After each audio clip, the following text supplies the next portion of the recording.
بسم اللہ الرحمن الرحیم۔ السلام علیکم۔ آج سے پاکستان میں ایک بدترین فسطائیت اور جبر کا دور شروع ہوا چاہتا ہے۔ صحیح معنوں میں کہہ سکتے ہیں کہ پاکستان کو 1973 کے آئین کے مطابق نہیں بلکہ اب سے ایک ڈائن کی خواہشات کے مطابق چلایا جائے گا، اور اس فیصلے میں پاکستان کی تمام سیاسی جماعتیں، چاہے وہ بچے جمہوریوں پیپلز پارٹی جیسے، چاہے وہ آئین غائن کی باتیں کرنے والے جو نام نہاد اینٹی اسٹیبلشمنٹ اور بائیں بازو کی جماعتیں ہوں، چاہے وہ قوم پرست جماعتیں، سب کا اتفاق رائے ہے، اور ایک شخص جس کا نام عمران خان ہے، اس کے خلاف پاکستان کی تمام تر قوتیں، تمام تر سیاسی جماعتیں، تمام خفیہ اور ظاہری ہاتھ اکٹھے ہو چکے ہیں۔ اور چند گھنٹے پہلے اس کی ایک بڑی مثال اس وقت دیکھنے میں آئی جب ہمارے دوست صدیق جان کو بولڈ نیوز کے دفتر کے باہر سے اغوا کر لیا گیا۔ اغوا کا لفظ میں اس لیے استعمال کر رہا ہوں کہ ابھی تک ان کے خلاف کوئی ایف آئی آر سامنے نہیں آ سکی، اور اسلام آباد کا کونا کونا چپا چپا چھان مارا ہے۔ تمام اسلام آباد کے پولیس اسٹیشن دیکھ لیے، جتنے بھی خفیہ مراکز ہیں، چاہے وہ اسلام آباد کی جو پولیس ہے اس کی اسپیشل ایجنسیز کی ہوں، چاہے وہ سی ٹی ڈی کی ہوں، تمام جگہوں سے یہی جواب سننے کو ملا ہے کہ ہم نے صدیق جان کو نہیں اٹھایا، صدیق جان ہماری حراست میں نہیں ہے، ان کے خلاف اسلام آباد کے کسی بھی تھانے میں، کسی بھی پولیس اسٹیشن میں کوئی مقدمہ درج نہیں ہوا،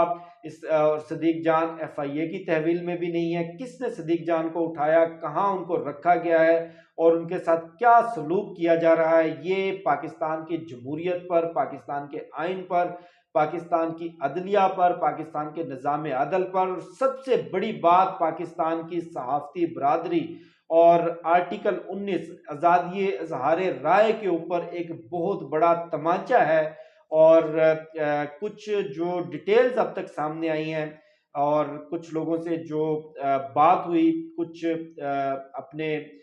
دوستوں سے کہہ لیں، ذرائع سے کہہ لیں، ان کے مطابق جب اسلام آباد پولیس کے اعلیٰ حکام سے اس حوالے سے رابطہ کیا گیا تو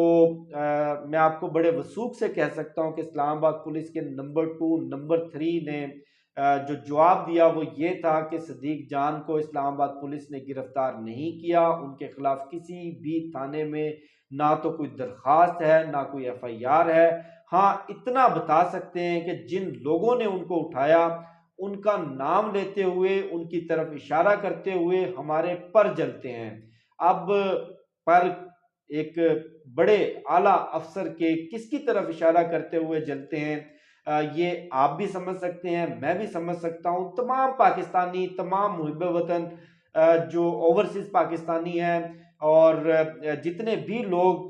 جو صدیق جان سے محبت کرتے ہیں وہ سب سمجھ سکتے ہیں۔ جب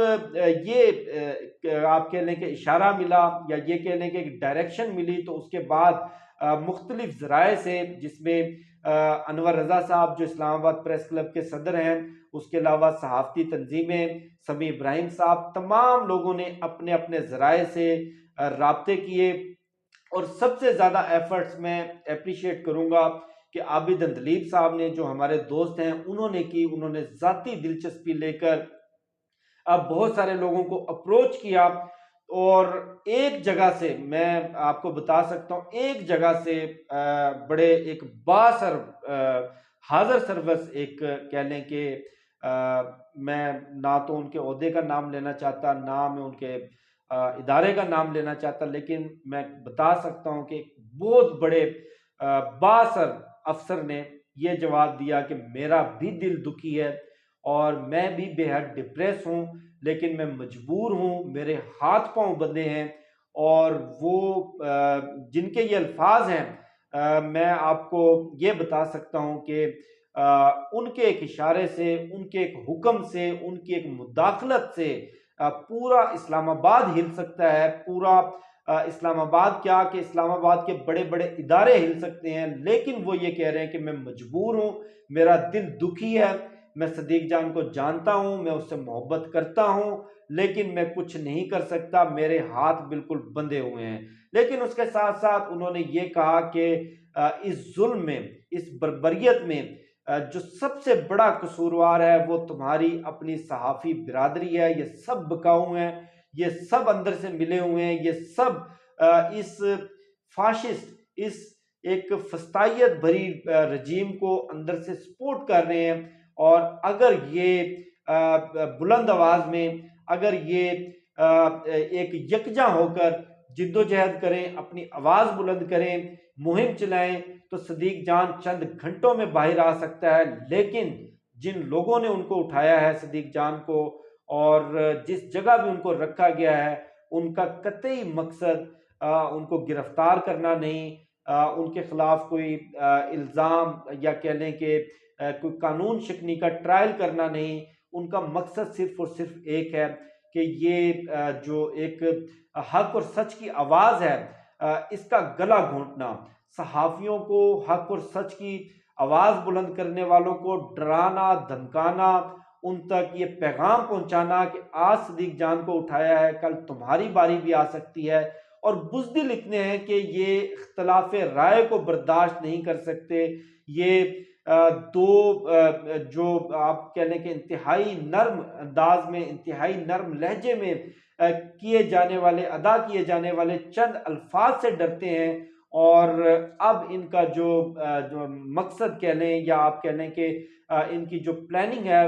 وہ صرف صدیق جان کی حد تک محدود نہیں رہے گی۔ آج صدیق جان کو اٹھایا ہے، کل کسی اور کو اٹھائیں گے، اس کے بعد پھر کسی اور کو اٹھائیں گے۔ آج بول نیوز کو بند کیا گیا ہے، کل کسی اور چینل کی باری آئے گی۔ لیکن اس پورے آپ کہہ لیں کہ پورے عمل میں، اور اس پوری بدترین فسطائیت میں، جن صاحب کا میں نے ذکر کیا، اور ان صاحب کا صحافتی برادری کی طرف جو اشارہ تھا، اس حوالے سے میں یہ کہنا چاہوں گا کہ ہماری صحافتی برادری میں چھپی ہوئی کچھ کالی بھیڑیں، کچھ بدبودار رپورٹر ایسے جو کہ ARY میں ارشد شریف کی جگہ لینا چاہتے ہیں، اور اس مقصد کے لیے وہ بڑی بڑی سفارشیں کروا رہے ہیں، اپنے سیاسی آقاؤں کے تلوے چاٹ رہے ہیں، اور ان کے لیے ہر وہ کام کرنے کے لیے تیار ہیں، اپنی عزت نفس کا سودا کرنے کے لیے تیار ہیں، اپنی برادری کی پیٹھ میں چھرا گھونپنے کے لیے تیار ہیں۔ ان بدبودار کرداروں کو، ان بدبودار چہروں کو ہم کسی صورت بھولیں گے نہیں، اور ان چہروں کو انشاءاللہ بہت جلد قوم کے سامنے بے نقاب بھی کیا جائے گا۔ اور اگلا جو مرحلہ ہوگا، اگلا جو مشن ہوگا، ان کالی بھیڑوں کے خلاف ہوگا۔ لیکن اب تک جو تفصیلات سامنے آئی ہیں کہ صدیق جان کو کیوں گرفتار کیا گیا، گرفتار نہیں بلکہ اغوا کیا گیا، صدیق جان کا جرم کیا تھا؟ جرم تو آپ سب لوگوں کو معلوم ہے کہ حق اور سچ کی آواز بلند کرنا، حق اور سچ میں تمیز لوگوں کو دکھانا کہ حق کس طرف ہے اور جھوٹ کس طرف ہے، برائی کا راستہ کیا ہے، اچھائی کا راستہ کیا ہے۔ لیکن جو جوڈیشل کمپلیکس میں عمران خان کے خلاف جو ایک ڈیتھ ٹریپ بچھایا گیا تھا، عمران خان کے قتل کا جو ایک منصوبہ تھا، ان کو راستے سے ہٹانے کے لیے جو ایک جال بچھایا گیا تھا، اس جال کو صدیق جان نے بے نقاب کیا۔ ان کی دلیرانہ رپورٹنگ نے یہ پورا پلان ایکسپوز کیا، اور یہ پلان ایکسپوز کرنے کے بعد جس طرح سے یہ بزدل چوہے وہاں سے فرار ہوئے، اور جس طرح سے عوام نے، عوامی قوت نے عمران خان سے، حق اور سچ سے، پاکستان سے محبت کرنے والوں نے ان کا یہ منصوبہ ناکام بنایا۔ اس کے بعد ان کو بڑی تکلیف تھی، ان کو بڑا درد تھا، ان کو بڑا دکھ تھا۔ اپنی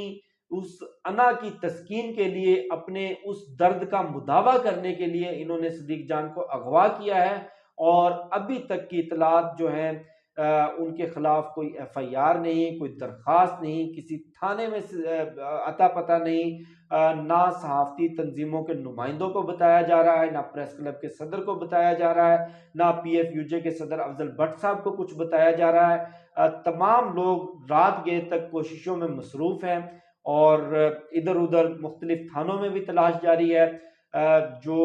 کرائم کی بیٹ کرنے والے جو رپورٹرز ہیں، وہ اپنے طور پر مختلف ذرائع کو اپروچ کر رہے ہیں، لیکن تمام تر اشارے اور تمام تر واقعاتی شہادتیں جس طرف جاتی ہوئی نظر آ رہی ہیں، وہ آپ کو بھی معلوم ہے، وہ مجھے بھی معلوم ہے، وہ پوری قوم کو معلوم ہے۔ یہ اب تک کی اپڈیٹس ہیں جو میں نے آپ کے ساتھ شیئر کی۔ اپنی دعاؤں میں صدیق جان کو، ان کی فیملی کو، ان کے تمام دوستوں کو، ان سے محبت کرنے والوں کو آپ نے یاد رکھنا ہے، اور اللہ پاک سے یہی دعا ہے کہ صدیق جان جہاں بھی ہوں خیریت سے ہوں، جہاں بھی ہوں سلامتی کے ساتھ ہوں، جہاں بھی ہوں ان کے کسی تکلیف کا سامنا نہ کرنا پڑے۔ مزید کوئی اپڈیٹس آئیں وہ بھی میں آپ کے ساتھ شیئر کروں گا۔ مجھے شفقت علی کو دیجیے اجازت، انشاءاللہ آپ سے پھر نیکسٹ ویڈیو میں ملاقات ہوتی ہے۔ پاکستان زندہ باد۔